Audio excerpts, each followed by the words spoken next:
नमस्कार, news track में आपका स्वागत है। मैं हूं योगेश मिश्र। भारत और पाकिस्तान के बीच हालिया सीमा तनाव और युद्ध विराम के बावजूद कूटनीतिक परिस्थितियों में तेजी से बदलाव देखने को मिल रहा है।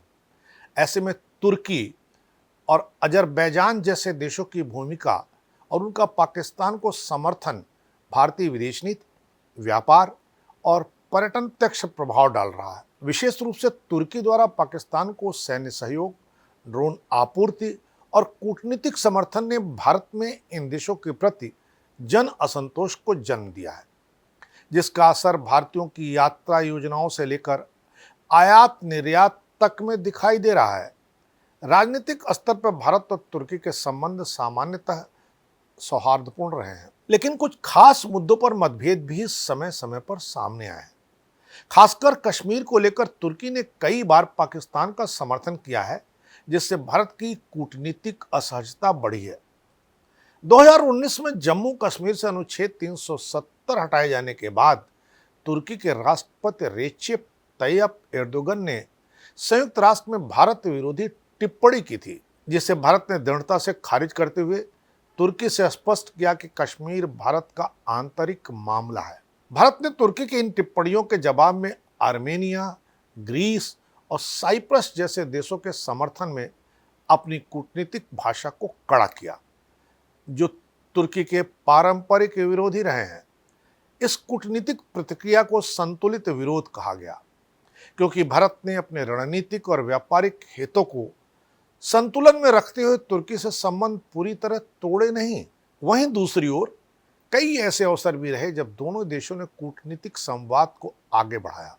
2008 में भारत की राष्ट्रपति प्रतिभा पाटिल ने तुर्की का दौरा किया और 2010 तथा 2017 में तुर्की के राष्ट्रपति एर्दोगन भारत यात्रा पर आए।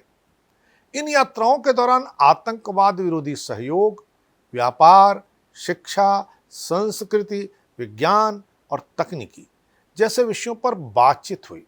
विदेश मंत्रालय के अनुसार भारत अजरबैजान के कच्चे तेल का तीसरा सबसे बड़ा खरीदार है। 2023 में भारत ने अजरबैजान से $1.227 बिलियन मूल्य का कच्चा तेल आयात किया, जो उसके कुल निर्यात का 7.6% है। भारत अजरबैजान द्विपक्षीय व्यापार वर्ष 2005 में जहां मात्र $50 मिलियन था, वहीं 2023 में बढ़कर 1.435 बिलियन तक पहुंच गया। इसमें भारत का निर्यात $201 मिलियन और आयात $1.235 बिलियन रहा। इससे स्पष्ट है कि भारत के लिए अजरबैजान एक उभरता हुआ रणनीतिक साझेदार रहा है, विशेषकर ऊर्जा के क्षेत्र में। तुर्की के साथ भारत के व्यापारिक संबंध भी पिछले वर्षों में मजबूत हुए हैं। 2022-23 में दोनों देशों का द्विपक्षीय व्यापार $13.8 बिलियन के पार पहुंच गया था, जबकि 2023-24 में यह $10.43 बिलियन पर स्थिर हुआ। इस दौरान भारत ने तुर्की को $6.65 बिलियन का निर्यात किया और तुर्की से $3.78 बिलियन का आयात किया। हालांकि अप्रैल 2024 से फरवरी 2025 के बीच इन आंकड़ों में गिरावट दर्ज की गई, जब तुर्की को निर्यात घटकर $5.2 बिलियन और आयात घटकर $2.84 बिलियन ही रह गया। यह भारत के कुल निर्यात का महज 1.5% और कुल आयात का 0.5% रहा। अजरबैजान के संदर्भ में भारत का वहां निर्यात 2024-25 में घटकर $8.60 करोड़ रह गया, जबकि 23-24 में यह $8.96 करोड़ था। भारत में अजरबैजान से आयात में भी असमानता देखने को मिली। अप्रैल 2024 से फरवरी 2025 तक मात्र $19.3 करोड़ रहा, जो पिछले वर्ष के मुकाबले बहुत कम रहा। पाकिस्तान और तुर्की के सैन्य सहयोग ने भारत की चिंता बढ़ा दी है। एक विशेष सरकारी प्रेस वार्ता में बताया गया कि पाकिस्तान ने तुर्की से प्राप्त 300 से 400 ड्रोन का उपयोग भारत की सैन्य और नागरिक संरचनाओं को लक्ष्य बनाने के लिए किया।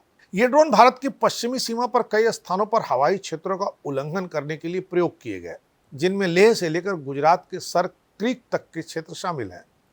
इससे तुर्की के प्रति भारत में नाराजगी बढ़ी। सोशल मीडिया पर बायकॉट टर्की जैसे अभियानों ने जोर पकड़ लिया। इस जन असंतोष का असर पर्यटन क्षेत्र पर भी दिखाई दिया। 2023 में अजरबैजान में भारत से 11,07,302 पर्यटक पहुंचे, जबकि 2022 में यह आंकड़ा 60,731 था। 2024 में बढ़कर 2.43 लाख हो गया, जिससे स्पष्ट होता है कि भारत अब रूस, तुर्की और ईरान के बाद अजरबैजान के लिए चौथा सबसे बड़ा पर्यटक स्रोत बन गया है। वहीं तुर्की में 2023 में 3.3 लाख भारतीय पर्यटकों ने दौरा किया, जो 22 की तुलना में 20.7% अधिक था। फिर भी भारत पाक तनाव और तुर्की के रुख को देखते हुए अब भारतीय ट्रैवल एजेंसियों में तुर्की पैकेज की मांग में भारी गिरावट आई है। कई एजेंसियों ने तुर्की और अजरबैजान की अनावश्यक यात्रा से बचने की सलाह दी है। कुछ ने भविष्य की बुकिंग को लेना ही बंद कर दिया है। भारत और तुर्की के बीच 1973 में व्यापार समझौता और 1983 में भारत तुर्की संयुक्त आयोग की स्थापना हुई थी, जिससे दोनों देशों के आर्थिक और तकनीकी सहयोग को बल मिला था। लेकिन वर्तमान राजनीतिक माहौल में इन संबंधों की दिशा बदली नजर आ रही है। भारत में तुर्की के कालीन, फर्नीचर, हस्तशिल्प, जैतून तेल और सूखे मेवों की मांग में गिरावट के संकेत मिल रहे हैं। व्यापार विश्लेषकों के अनुसार ये तुर्की के प्रति विरोध की यह लहर जारी रहती है तो इसका सीधा प्रभाव तुर्की से आने वाले उत्पादों की बिक्री और खपत पर पड़ेगा। तुर्की भारत के लिए यूरोप में एक महत्वपूर्ण व्यापारिक द्वार है। वहीं भारत तुर्की के लिए दक्षिण एशिया के बाजारों तक पहुंच का माध्यम बन सकता है। दोनों देशों के व्यापारिक संगठनों जैसे कि federation of Indian chambers of commerce and industry और union of chambers and commodity exchange of Turkey के बीच नियमित संपर्क से व्यापारिक सहयोग की दिशा में संभावनाएं खुल रही हैं। हालांकि भारत और तुर्की के बीच फ्री ट्रेड एग्रीमेंट या प्रिफरेंशियल ट्रेड एग्रीमेंट जैसा कोई औपचारिक समझौता नहीं है। फिर भी व्यापारिक संबंधों को बढ़ावा देने के लिए दोनों सरकारें परामर्श और नीति संवाद करती रहती हैं। भारत और तुर्की के बीच व्यापारिक संबंध ऐतिहासिक और रणनीतिक दोनों दृष्टियों से बेहद महत्वपूर्ण है। दोनों देश उभरती हुई अर्थव्यवस्थाओं वाले राष्ट्र हैं, वैश्विक व्यापार प्रणाली में सक्रिय भूमिका निभाते हैं। भारत तुर्की को मुख्यतः जैविक रसायन, कच्चा एल्युमिनियम, कपास, स्टील के उत्पाद, ऑटो पार्ट्स, मसाले, चाय, दवाइयाँ और वस्त्र निर्यात करता है। भारतीय फार्मास्यूटिकल और ऑटोमोबाइल उद्योग तुर्की के बाजार में प्रतिस्पर्धात्मक लाभ रखते हैं। इसके अतिरिक्त भारत से तुर्की को लौह अयस्क, कच्चा लोहा, प्लास्टिक उत्पाद और मशीनरी भी निर्यात की जाती है। दूसरी ओर तुर्की से भारत मुख्य रूप से मशीनरी, तांबे के उत्पाद, खनिज ईंधन विशेषकर कोकिंग कोल, ताजे फल विशेषकर चेरी और सेब, खाद्य प्रसंस्कृत वस्तुएं, कालीन, चमड़े के उत्पाद और कुछ रसायन आयात करता है। जहां तक भारत में तुर्की और अजरबैजान के प्रवासी समुदायों की बात है तो तुर्की में लगभग 3,000 भारतीय नागरिक रहते हैं। इनमें 200 छात्र शामिल हैं, जबकि अजरबैजान में 1,500 से अधिक भारतीय मूल के लोग बसे हुए हैं। वर्तमान परिस्थितियों में इनके लिए भी सुरक्षा और सामाजिक वातावरण को लेकर नई चिंताएं उत्पन्न हुई हैं। भारत की कई प्रमुख कंपनियां तुर्की में निवेश कर चुकी हैं, जिनमें Mahindra and Mahindra, Tata motors, Jindal steel, Suzlon, Wockhardt और बजाज शामिल हैं। वहीं तुर्की की कंपनियां जैसे NS holding, Zorlu energy, Linde group ने भी भारत में ऊर्जा और निर्माण के क्षेत्र में निवेश कर रखा है। नवीनतम समय में भारत के उभरते मेक इन इंडिया और तुर्की के मेक इन टर्की अभियानों ने दोनों देशों को विनिर्माण, स्मार्ट टेक्नोलॉजी और हरित ऊर्जा में सहयोग की संभावनाएं प्रदान की हैं। भारत और तुर्की दोनों ही समृद्ध सांस्कृतिक विरासत वाले देश हैं।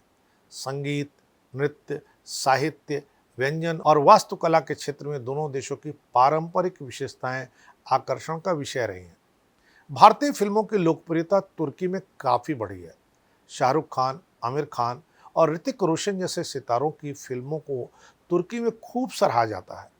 वहीं तुर्की में ऐतिहासिक वेब सीरीज और टेलीविज़न कार्यक्रम एर्तुगरुल यानी पुनर्जागरण और जिसे हिंदी में भव्य शताब्दी कहा जाएगा, काफ़ी लोकप्रिय हुए हैं। एर्तुगरुल गाजी सीरीज 13वीं सदी के ओगुज तुर्क नेता के जीवन पर आधारित है, जो उस्मानी साम्राज्य के संस्थापक उस्मान प्रथम के पिता थे, जबकि शानदार सदी सीरीज उस्मानी साम्राज्य के सबसे प्रभावशाली सुल्तानों में से एक सुल्तान सुलेमान महान और उनकी पत्नी हुर्रम सुल्तान के जीवन, प्रेम और सत्ता संघर्ष पर आधारित है। इस सांस्कृतिक आदान प्रदान ने जनता के बीच परस्पर समझ को और मजबूत किया है। शैक्षिक क्षेत्र में भारतीय छात्र तुर्की के विश्वविद्यालयों में पढ़ाई कर रहे हैं, जबकि तुर्की के कई छात्र भारतीय शिक्षा संस्थानों जैसे IIT, IIM और जामिया मिलिया इस्लामिया में शिक्षा ले रहे हैं। तुर्की के कुछ विश्वविद्यालयों में हिंदी और संस्कृत की पढ़ाई भी होती है, जिससे भारत की भाषाई और साहित्यिक परंपरा को वहाँ स्थान मिला हुआ है। भारत और तुर्की के बीच सैन्य सहयोग सीमित है, लेकिन कुछ रक्षा प्रदर्शनी, संयुक्त सेमिनार और संवाद होते रहते हैं। हालांकि तुर्की के पाकिस्तान के साथ गहरे सैन्य संबंध होने के कारण भारत इस मोर्चे पर सतर्क रहता है। भारत ने 2020 में तुर्की की एक रक्षा कंपनी की भागीदारी को एक संवेदनशील परियोजना से बाहर कर दिया था, जो भारत की रणनीतिक स्वायत्तता को प्राथमिकता देने की नीति को दर्शाता है। हालांकि भविष्य में आतंकवाद विरोधी रणनीति, साइबर सुरक्षा और संयुक्त राष्ट्र के शांति अभियानों में दोनों देशों के बीच संभावित सहयोग हो सकता है। तुर्की और अजरबैजान द्वारा पाकिस्तान का समर्थन करना भारत के लिए कूटनीतिक रूप से असहज स्थिति पैदा कर रहा है। तुर्की के ड्रोन का इस्तेमाल पाकिस्तान द्वारा संघर्ष में करना और दोनों देशों द्वारा भारत की सैन्य कार्रवाई की आलोचना करना भारत में विरोध का कारण बन चुका है। इसके चलते भारतीय सरकार और नागरिक दोनों के स्तर पर बहिष्कार की भावना उभर रही है, जो भविष्य में द्विपक्षीय व्यापार और पर्यटन पर नकारात्मक प्रभाव डाल सकती है। हालांकि वर्तमान आंकड़ों से स्पष्ट है कि भारत का इन दोनों देशों के साथ व्यापार कुल अंतर्राष्ट्रीय व्यापार का बहुत छोटा सा हिस्सा है। इसलिए यदि भारत इन देशों से अपने व्यापारिक या पर्यटन संबंधों में कटौती करता है तो इससे भारतीय अर्थव्यवस्था पर व्यापक असर नहीं पड़ेगा, लेकिन दीर्घकालीन रूप से यह स्थिति क्षेत्रीय कूटनीति और भारत की मध्य एशिया नीति को प्रभावित कर सकती है। तुर्की और अजरबैजान का पाकिस्तान के पक्ष में खड़ा होना न केवल भारत के लिए रणनीतिक चिंता का विषय है, बल्कि यह व्यापार, पर्यटन और सांस्कृतिक आदान प्रदान पर भी असर डाल सकता है। यदि इन देशों की नीतियां भारत विरोधी बनी रहती हैं तो भविष्य में भारत वैकल्पिक साझेदारों की ओर रुख करेगा और इन संबंधों को सीमित कर देगा। देखना है ये दोनों देश अपनी आज की नीतियों पर कायम रहते हैं या भारत के संदर्भ में इसमें कोई बदलाव करते हैं। इस बार इतना ही। अगली बार फिर मिलेंगे किसी नए सवाल पर नए ढंग से बात करने के लिए। तब तक के लिए नमस्कार।